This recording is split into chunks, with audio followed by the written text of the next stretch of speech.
Welcome, everyone, to the Real Estate Experience Podcast. As always, super excited to have you on.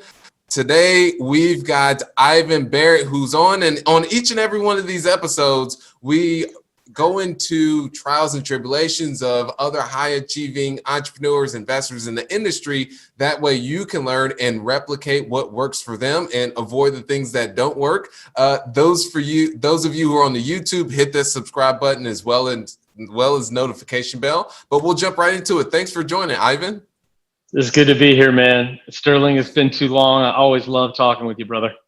Yeah, and we're actually both in Indianapolis. I don't even know why I didn't take the time just to come down to your office, and then we could have got together like we did on the last stream. Oh, I'd have to sneak you in here. You know, we're in here. We're physically distanced, but we're technically closed to the public. I could probably get you in the VIP entrance. Yeah, we'll just settle for this.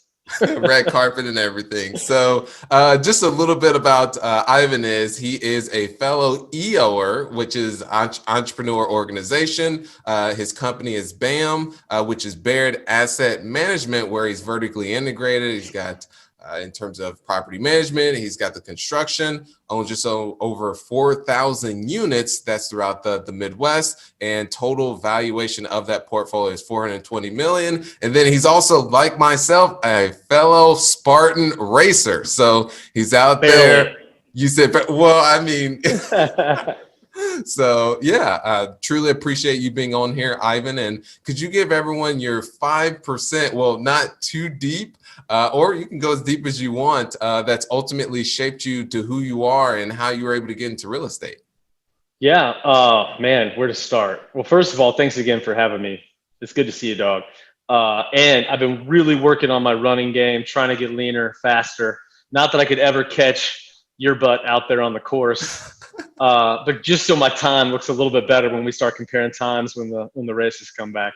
Yeah, last time we had our conversation, I said my time. You're like, it just wasn't a good day for you. You didn't even mention the time. Demoralized, totally demoralized. I had to remind myself that you are a gazelle, you know, a wolf, and I'm more like a clumsy moose or antelope-like creature. Transforming into the gazelle and the wolf. Working on it. I'm working on that gazelle game.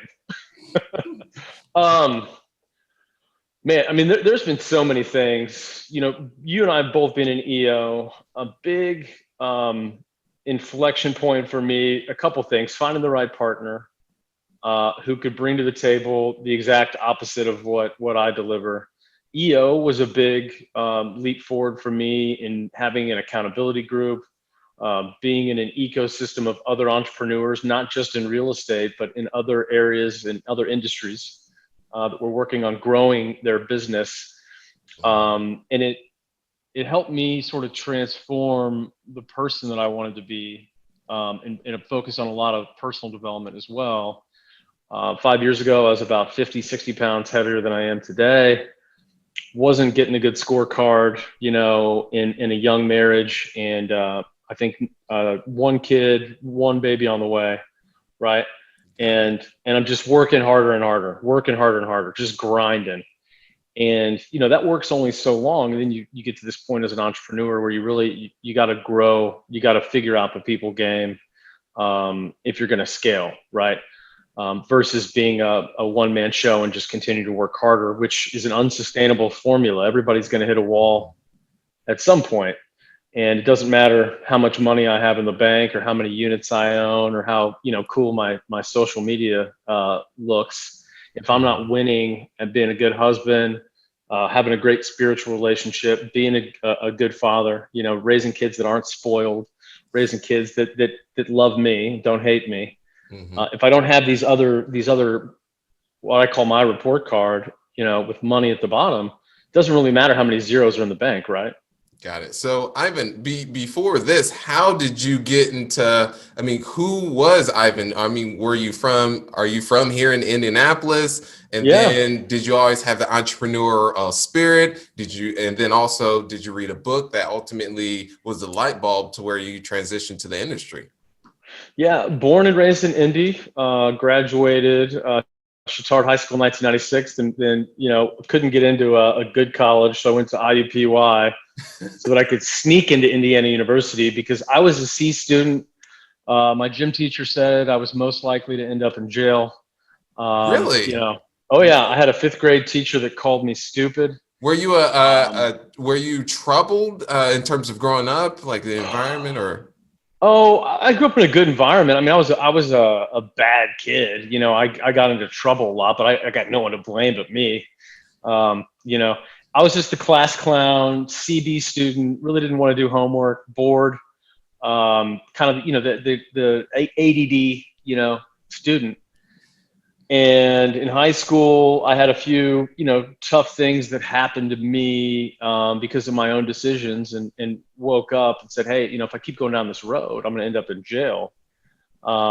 So started to turn all that around, developed this love for learning. I had a great teacher in high school that taught me that being ADD, learning, LD doesn't stand for learning disabled. It stands for learn different.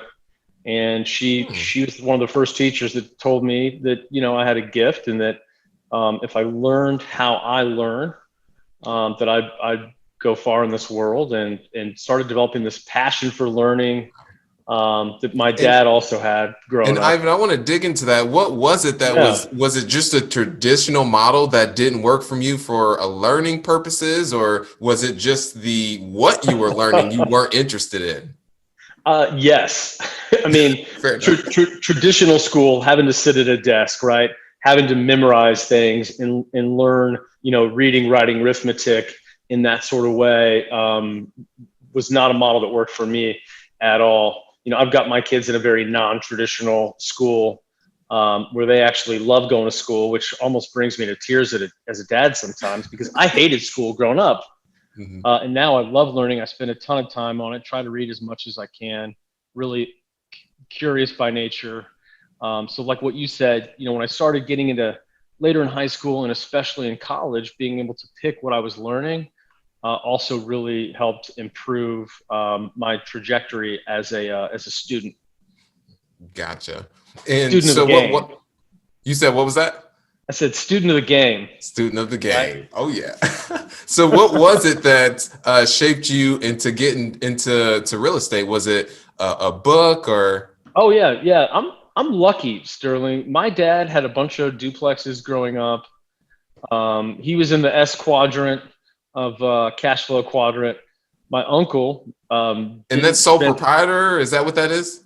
Yep, he was Okay. he was a specialist, right? He worked for himself, but he ultimately owned a job.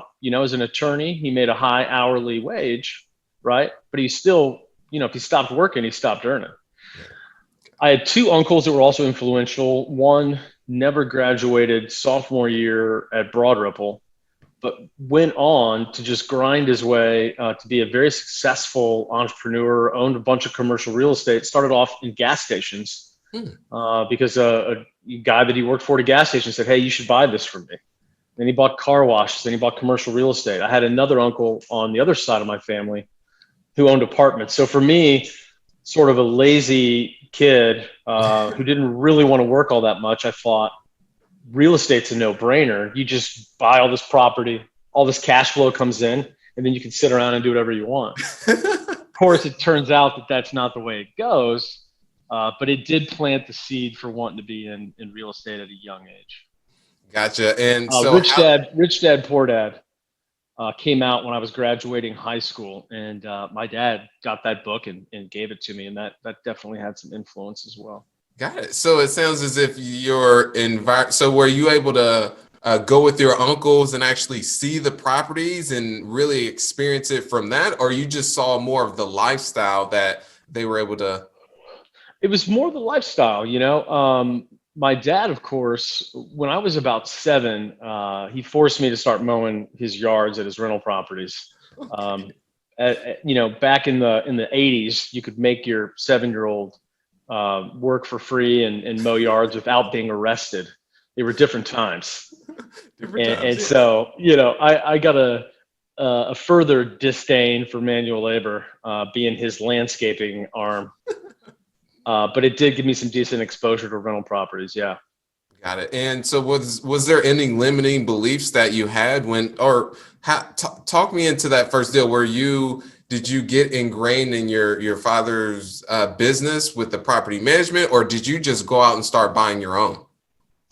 My limiting beliefs were actually too big of an ego. I went to IU, or finally got into IU, somehow got into the School of Business there. They'd let anybody in back in those days. But they had this real estate track through finance. And I'm like, oh, perfect. I want to do real estate. I want to do these big deals, right? So I get out thinking I know everything about real estate, and I'm just going to do big deals. I don't need rental properties. And how long was this? Was this 2 years, 3 years, 4 years for that real estate degree or classes? It was a 4-year degree, Kelly School of Business, undergrad degree in finance with the real estate specialization. So you had all these classes in valuation, real estate law, development, general principles of real estate. Really good foundation of education, but nothing you couldn't learn on your own if you're motivated. Got it. Okay. Yeah. Yeah. And so did you go out and buy your first deal, or did you start under your father's? Yeah. So back to that, I didn't want to buy anything at the time. I wanted to do big deals, right? Oh, okay. Gotcha. But my dad sort of tricked me into to getting a duplex, house hacking a duplex. He said, listen, if you want to buy a single family home and live in it, you're on your own. But if you'll buy a duplex and live in one side and rent out the other, house hack is what we call it now, right? Mm-hmm. Didn't have a name for it then. He said, I'll match your down payment. So, I got an FHA loan. I only had to come up with a couple $1,000. He gifted the rest. And I house hacked the duplex and absolutely hated being a landlord at the time. Did your tenants know that you were the owner? Did you disclose? Yeah. Oh, yeah. Oh, yeah, dude. I did it. I mean, I did it all wrong because I wanted to do big deals first, right? Then I got to work for my first mentor, which was like getting an MBA in real estate. But 08, 09 hits, and all these speculative real estate deals go poof, right? And I've still just got one duplex, and now I'm 200 grand in debt. I'm negative $5,000 a month in cash flow. I got no job because all the projects are gone. And the debt came from, did the water, I mean, not the water, but the property was underwater with how much? No, I did something. I did something really, really stupid, which is I borrowed more money because back then you could borrow a bunch of money. I borrowed more money against my duplex and the condo that I lived in and said, well, I'll just pay it back when all these deals hit. But in the meantime, I'll use the debt to fund my lifestyle. So I just dug a hole deeper and deeper, right? I'm trying to convince Melissa, my wife at the time, that I'm like a good guy to marry. And I, at one point for a few months, actually started delivering pizza at night, 45 minutes away from my house, so no one would recognize me, just to get some cash coming in. Those were humbling times. And then I got off my big ego. What's that? Was it gluten-free, or do you recall? They didn't have gluten-free back then, Sterling. Come on, man. No, but it was a humbling experience. And I did one little real estate deal helping a friend out, and I made more money selling pizza.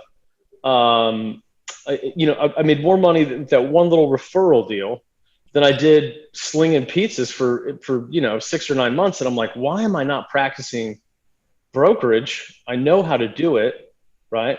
Why am I not doing that? So I started doing more brokerage deals, using my development, my real estate skill sets, helping investors. And that's when I decided to do what I really freaking hated, which was I started a property management company. Got it. Okay. And so one thing I want to go back is you mentioned, well, let's talk about what has been one failure, because you mentioned a couple failures, which one was over leveraging in a way, and then financially. So from that is, what is one failure that has later set you up for success in those earlier days? Yeah. And I just want to drive home before we go to that, for the young entrepreneurs out there that are trying to figure out how to put one foot in front of the other. When I decided to start doing what I hated first, to get to be able to do what I love later, and I just put my head down and worked, that's when things really started to change. I didn't love property management. I didn't love the fact that I had to deal with more tenants and toilets, but it was a means to an end, right? The single greatest gift of my career is the great financial crash, right? The 2008. Because I learned at a young age, before I really got damaged too much, how not to do real estate. Gotcha. And I saw these things happen. I saw developers lose businesses, houses, marriages, right? I saw the downside of a bad real estate crash. And at the same time, I saw multifamily companies not only weather the storm, but grow. And one of the things that I finally learned was that multifamily has access to the best debt of any real estate asset class on the planet. And at the time, I thought I'd go HUD, and so I started doing the HUD deals. Right, get the HUD financing, lock in the downside, 30-year, 35-year fixed money, no balloons, right? So HUD, but expanded into Fannie and Freddie. And primarily, there's just certain things about multifamily that take so much risk off the table. And what really shaped my investment thesis early on was, how to become more of a value investor, how to not lose money, right? Maybe you don't make these high flying home run returns, although sometimes we do, but never lose money. It's the value investor approach. And that experience of 2008, 2009 forever altered my DNA as an operator, as an investor. Got it. And so what I got from that is, one, protecting your downside, the value investor approach and philosophy. And my follow-up question is, what did you see the common threads why people lost it all, those developers during that time, that now to not replicate those mistakes? Yeah, I saw developers, single family investors, small, rental property landlords. A lot of the mistakes they were using was they were over leveraging their properties, right? Leverage is a great thing, but too much of it can crush you. And what do you mean by that? Is it like a 90%, 100% loan to value, or? Well, at the time, I think some people were going out and getting 100 to 110% of what they thought the loan to value was, because appraisers were just appraising things for whatever you wanted, right? And so then you get it to a point where if any bump in the road happens, you can't maintain the debt service, let alone pay taxes, maintenance and repairs, turnover when the tenants leave, right? So you saw all this over leverage in the system, or they were also on floating rate debt. So when the crash hits, that home equity line of credit gets called back and it turns into a 5-year payback, or they say, hey, you've got 30 days to pay us or we foreclose. Wow. People that were on floating mortgages saw interest rates go up. People were all of a sudden negative cash flow on properties, and they couldn't sell them anywhere close to what they think they could. So all these people were out over their skis, overextended, and then developers were betting on, once the project got finished, these condos would sell for X. These retail spaces would rent for X. And then the bottom just fell out. Right. And then the market changed. And so, right now we're seeing some of that again with all this new construction. If you're a passive investor in a new construction deal, and that property gets finished and the lease up takes longer, or the rents aren't what they thought they were going to be pro forma, and that gets too out of whack, the lender can come back and say, hey, we're foreclosing on this property. The lender doesn't lose, right? But the equity, that 20, 25, 30% equity in the deal goes poof. And that's what happened in 2008 to a lot of people. So earlier we had spoken about, one, you alluded to mentorships, and then also we're part of EO, which is Entrepreneurs Organization with other entrepreneurs. It's like you could say a little mini mastermind, but through EO, what has been the biggest thing that has taught you about yourself, or maybe let's say a blind spot, if you wanted to share, you don't have to share, that you didn't know was there, that someone said, hey, that's a blind spot, and you're like, oh shit, that is, oh, okay, that's something I need to work on? Yeah. Blind spot for me is, sometimes I trust people too much, right? And my partner and some of the team around us act as a counterweight to that. So we don't, I have a lot of great ideas, but they have to flush through the people around me. And so like my partner and I, a lot of times, I'll start off, hey, I got a great idea, unless you talk me out of it, unless you poke holes in it. Uh-huh. Right. And so, I mean, out of 20 ideas, maybe I've got 4 or 5 that are actual good ones. Right. So having somebody work on that blind spot and help me get through those ideas that should stay ideas and get discarded versus the ones that actually make sense. Um, Being in a mastermind, EO was my first one. Being in a forum, I think it's the same thing as a mastermind, a really good approach to it. Hmm. Being in masterminds, having coaches also alongside that mastermind has been helpful for growing my business. Did I dodge the question there? Did I answer it? Yeah, well, you went down that. I was expecting something a little more juicier, but no, that's all good. That's a perfect question. I mean, a reply I was looking for. So you go to duplexes, and then when do you get to your first? What you would say? Okay, this is what I would consider a big deal and what I was working towards. Yeah, I mean, my first big deal was 6 units. From there, I jumped big time up to 35, 30. Then I said I'd never do another small deal again, but I got 15 units. The Ravenbrook, you probably remember that one, Hmm. because it was just too good of a deal to pass up. Um, the one that felt like the first big deal was 112 units. I bought a 60 before that, but then the 112 units up in Muncie was my first deal where I had to have on-site staff. So Got it. that was a big sort of gulp moment, and I had to raise my first like big equity check. I had to raise $1 million, and I had about 50 days to do it. And that was so stressful. That first big equity raise, I got like a rash that broke out on my face from like all the stress Was it of. like a short time frame, or what was it that caused the stress in that deal? I would say 50 days is a pretty short time frame. Okay, gotcha. And was it just very competitive during that time to make it uh, you had to have that short what is it, due diligence, feasibility, and closing time frame?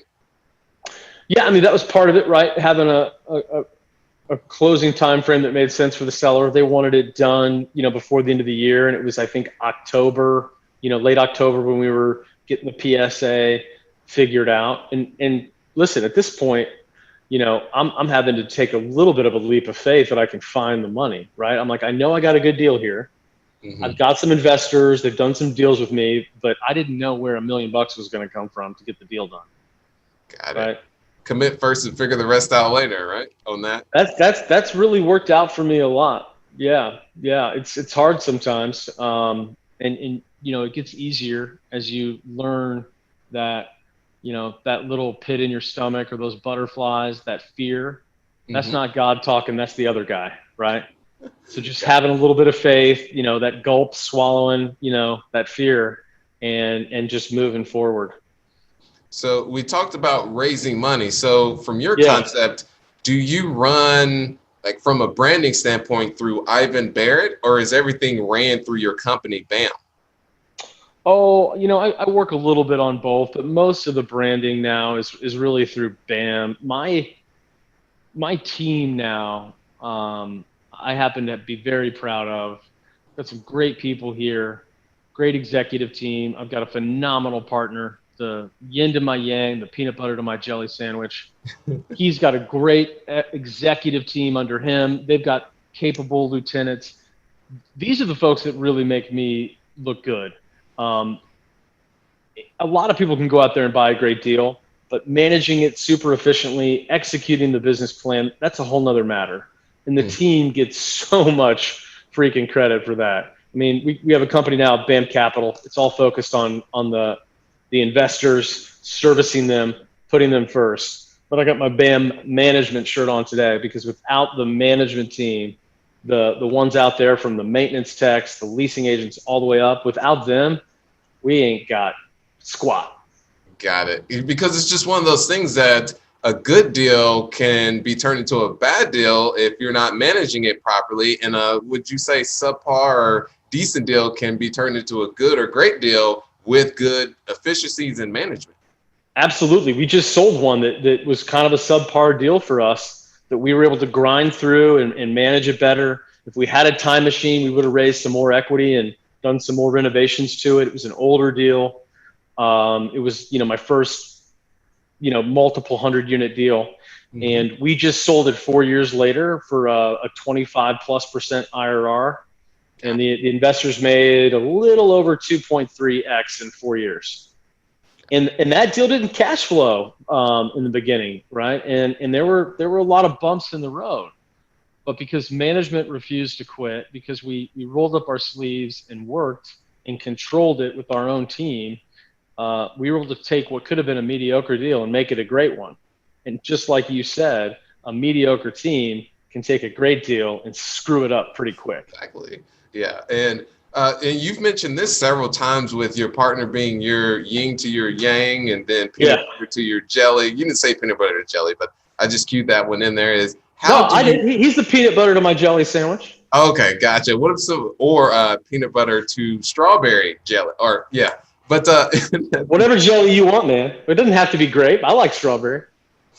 So with that is, how do you find someone, or how do you find someone and know that they're a good fit to complement your weaknesses? So, well, first question is, do you believe it's best to work with someone who you guys have the same similarities in terms of strengths, or to focus on your strengths and then find someone to complement your weaknesses?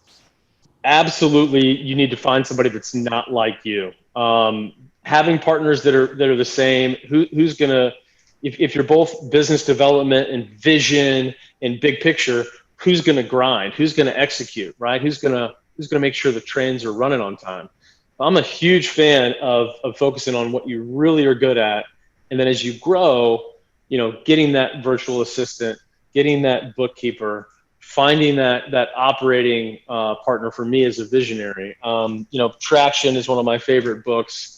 Another one, Rocket Fuel, talks all about the visionary integrator. EOS, super popular in EO, great way to scale a business. The thing that looking back is easy for me to say, Sterling, it would be harder to think of this in real time, and we don't have time in this podcast, but I had bad partners. I had guys that I thought were going to be the best thing for my business and completely flopped. And so this wasn't your first partnership and everything just ended up lining up? No, no. I had a guy coming in months before that I thought was going to run my company. He was going to have equity in the company. And 3 months later, we're unwinding the whole thing. Wow. He bowed out. He couldn't handle it. He didn't know how to grind, right? And he just withered away. And lucky for me, he admitted to it and refused to stay. Where I'm like, hey, no, we'll switch this, we'll switch that, we'll figure it out. I think that the lesson there is that if you want a better partner, become a better partner. Love that. Awesome. Right. Work on yourself first, and you network, you make relationships. You're gonna find the right partner, and then you start dancing a little bit. You start doing some stuff together. You see how it goes. It's kind of like a marriage. You're not going to just go marry somebody right out of the gate like I did. I would hope not. I mean, but yeah, some people may do that. Well, yeah, and I thought I did that. We annulled it in 3 months, right? It was a terrible marriage. And then this one, we started dipping our toe in. We did a deal together. He got some more responsibility, and through that, I learned how great of a partner he could be, started giving him more responsibility, more decision-making. Nobody's perfect. So as an entrepreneur, you have to get better at letting people screw up, learn on their own, learn some lessons, right? Pay that tuition that you have to pay as an entrepreneur. And the good news is, Sterling, it's like any other muscle. It's like doing push-ups or trying to get a six-pack abs or trying to finish a Spartan race. It's not something you're going to do one day and figure it out. It's just this repetition, this daily pursuit of just getting a little bit better And a lot of it comes down to your own personal growth. Got it. And so you premised this also a little bit earlier too, is in terms of you're seeing some common things, because right now we're shooting this I don't even know what day it is. Was it November 11th, 12th, or so we're in mid-November. I know it's the 10th because tomorrow's my dad's birthday on Veterans Day. That's the only reason I know what freaking day it is. I just got a notification that tomorrow was Veterans Day. But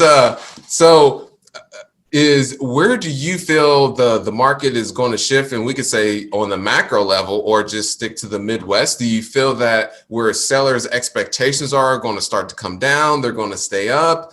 There's going to be a huge correction. I know you don't have a crystal ball, but if you were to guess based upon what you're seeing. I love the macro. From a large perspective, I mean, let's go global here. There are these huge shifts globally that are going to have big repercussions for the world and for the United States, as the pendulum swings from us being, the police of the world, to us looking more inward, bringing the supply chains home, being more combative with countries like China. And that is on both sides of the aisle. So there's going to be a lot of change, I think, in the next 10 years, geopolitically. I think North America, the US especially, will dominate, barring some bumps in the road. There always are, but US will dominate. We've got, we're energy independent. We've got great people. Sure, we're divided right now, but we're going to be healing. Mm-hmm. This all happened in the 30s. These things come in seasons, and we're in a bit of a winter right now, and spring will return. And the US, with resources and people and infrastructure and 2 oceans, on our borders, great trading partners in Canada and Mexico. The US has a lot of economic and demographic tailwinds that will see another, great period in the US. Now, this year has been amazing for me in the Midwest for deal flow, because we have seen less buyers flying in with too much money in their pockets, overpaying for assets that don't make sense for us. So, for example, a $32 million deal we're closing on, in about a month, a little less than a month now.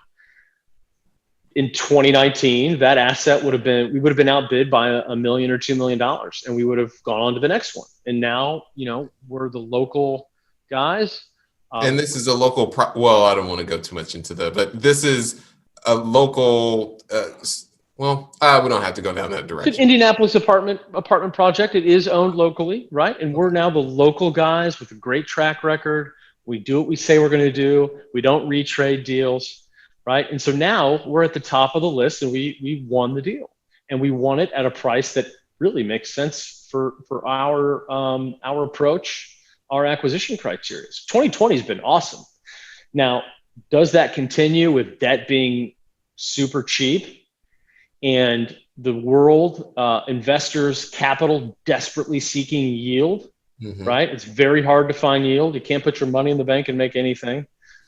More capital is flying into or flowing into risk assets. Will that deal flow continue? I don't know. Will there be a major correction in real estate? Maybe, maybe not. It's all a game of probabilities. Yeah. I think the Fed will do a lot to try to keep the economy afloat and help hotels and retail in various sectors of the market ride through the storm, versus letting a big default wave happen, because that's deflationary, and you get in that deflationary death loop. Mm-hmm. you get that funnel downward. The Federal Reserve, the central banks of the world, don't want to see that happen. So there could be still a lot of stimulus to prevent that. They would have acted faster in 2008. They're on record saying this. They would have acted faster. They would have quantitatively eased more in the beginning to not allow such a deflationary crash occur. Even if it causes more inflation, they're willing to do it. Will there be winners and losers? Absolutely. Now is not a good time to go it alone or be a rookie and take too much risk. You got to be careful, as always. But in in every market cycle, in every phase, there's opportunities, right, Sterling? I agree. Yeah. And so you're saying for those in essence that say, oh, well, I should just wait on the sideline. Now it's not the right time Yeah. to buying is. Well, everybody's got to make that investment decision for themselves. But it's just as long as you stick to the tried and true principles, the value add model that you mentioned, or the value investor approach, protecting your downside as much as possible, then you'll be fine. You just won't be able to hit home runs, but just sticking to. I think you could see some skinny deals come back on the market. I think you could see some sponsors losing assets. So there could be some opportunities coming. If you're sitting around waiting for a 2008 type correction in the market where you're going to see the best buying opportunity of your lifetime, that already happened 10 years ago. That's gone. You got to operate in today's environment. And the central banks around the world are liquefying economies. They learned big lessons in 2008. Especially the US as a currency issuer instead of a currency user. They're going to do everything they can to not let 2008 happen again. So will you see opportunities? Will you see discounts? Absolutely, if you know where to look. But if you're looking for this 80, 100-year, big time crash, I think you missed it, at least in real estate. Got it. So let's go ahead and shift over to the rapid fire sharing round. The first question is, what is one unusual or absurd thing that you love to do? We already covered it with Spartan races. I think that's pretty absurd. I like doing hard stuff like that, where I really have to mentally get through something really tough where my body says quit. My wife thinks I'm, what is that? Masochistic, I think is the term. Putting yourself through pain and enjoying it. Is that what that is? I enjoy it afterwards. I think that's, to some that might be absurd, not to you. Yeah, I would agree. And yeah, especially those of you who haven't done the Spartan race, definitely that's something, because myself personally, when doing those runs, I'll be carrying a bag or let's say different things you have to carry that's very heavy. I will see people that are taking a break, and mentally there's that little small part of me that says, oh, that person's over there, they're taking a break, but it's no, go ahead, keep pressing. And I'm just winning those little battles that I feel just that alone translates to business or in life. I learned this from Jesse Itzler. I literally have to tell my weak brain, you're not getting out of this. We're not quitting. No excuses. The only way out is finish. I literally have to tell myself that, because my brain is like, take a break. What are you trying so hard for?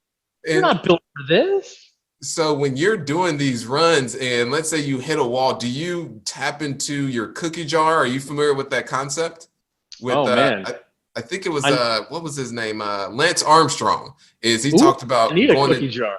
Yeah, the cookie jar. So do you go into the positive experiences or negative experiences, or do you do the cookie jar at all? I pretend like my kids are watching me. Got it. Okay. That's what really keeps me going, is like being an example for them. Got it. And so what is one common myth that you can debunk that you see in the syndication space? Oh man. In the syndication space, that's a good one, Sterling. I don't know if this counts as syndication space, but I still hear people making the excuse, if I had the money, then I could find the deals. Okay. Right. And I don't think it's a chicken and egg thing. Sure, you've got to talk to investors and prepare, right, and get them sort of interested in what you're doing and teed up for a deal. But it's really finding those deals. Mm-hmm. I think that's probably the myth. I don't know if you're going to like this or not, but I think far too often people on stage want to let people think that they could do a big deal tomorrow. And sure, there's a couple, unicorns that have been able to do that. But I think for most of us, starting small and just getting momentum and building those muscles, right, is a surefire way to success, versus, at least for me, having a big ego, trying to do big deals only delayed the start of my journey. Yeah, I have and when people approach me and ask, hey, shall I start with a syndication or 100-unit deal? And I always take and I pull from both ends. I say that if I were to start with single family, I would still start with that to gradually go to where I am now. However, if you can go a larger deal due to the economies of scale, it's more efficient, then go that route. But by no means, I just wouldn't want people to run into the use that as an excuse that, well, I'm not able to take that down. That's just too big for me to achieve. Yeah. I'm just Or going to bow out a year altogether. flies by, right? We all know how fast time goes. A year flies by and you haven't done anything yet because you're still holding out for your 100 unit. Exactly. And Yeah. just use that Yep. as escapism. So, yeah. And the last question, Ivan, is why do you believe we're here on this earth? Dang, I should have read some show notes ahead of time. Man, I think about that from time to time. I honestly don't know. I know God's got a plan. I believe that there's a plan for all of us. And if we can listen to that voice in our heads, some would call it the Holy Spirit, that some would just say you're tapping into the voice of the universe, however you language it, quieting down and listening to that, even just a little bit gets you closer to what you should be doing. I don't know what we're doing here, but I do know that we all have been given gifts, and that there's this life that if we listened and we made better decisions and we worked on those gifts, right, that we would get closer to whatever that purpose is for us while we're here on Earth. Awesome. How's that? Yeah, that works, Ivan. Appreciate it. And yeah, you're tough, man. I like these. This is so much better than do you use Freddie or Fannie? It's like, oh yeah. So yeah, where can people find you, Ivan? BAMCapGroup.com. That's BAMCapGroup.com.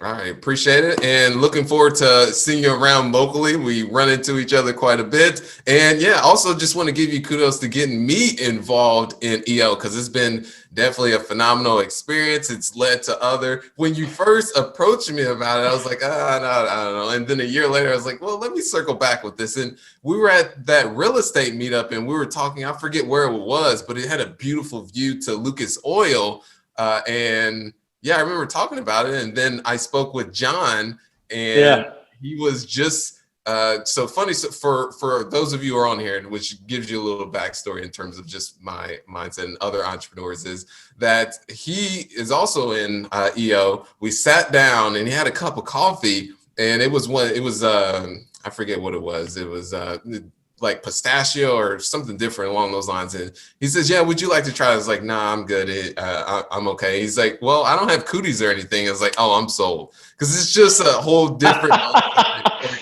and great guy for sure. But yeah. Well, and I got the next level for you, now, man. So now I'm in YPO. So there's a whole nother level that I'm gonna have to pull you towards and motivate you and expose you to an even higher level of vibration in the YPO ecosystem. It takes a while, but you're what, 21 now, 22? 30, just turned 30. Oh man, I wish I knew and did what you were doing when I was 30. So you got some time to get there, but there's EO is just another part of the journey, and there's other adventures that await. Yeah, and for those of you on here, is just learning from others. Ivan is further along in his journey than I am, and I'm just replicating. And he's got the path, and it's just one of those things. Seeing what he's doing, okay, well, he's in EO. He's further along in his journey. He's getting biggest takeaways from it. So same thing I'm doing, man. Same thing I'm doing. I'm modeling those in front of me and getting to talk to some wise folks in their 50s and 60s. And learn from them and their experiences and model, right? I'm not blazing some new path either, man. I'm just modeling the folks that I aspire to be like, not only in business but in life. Yeah, and this is one thing I've learned from Grant Cardone, which we're both pretty good. I wouldn't say friends of, but learned from him and have met him as well, and have gotten huge influences from. But he talks about it's not about just what you know; it's gosh, I forget, but he goes an extra mile and says, now it's about, okay, it's not just about what you know and who knows you. It's about who you know and what they know, right? Yes. Yep. It's not about just what you know, but it's about who knows you at the end of the day and who you. Okay, well, we'll just disregard that for now. But in essence, it's about knowing who you know, and then also who knows you at the end of the day. So appreciate it. Those of you on the YouTube, you know the next step, hit that subscribe button. And yeah, greatly appreciate having you on, Ivan. Sterling, it's always a pleasure to sit down and talk with you, man. Thank you for having me on. Hope I delivered some value. For sure. Thanks for listening to The Real Estate Experience. If this has brought you any value, please subscribe and leave a 5-star rating. It would mean the world to me. Now go out there and crush it.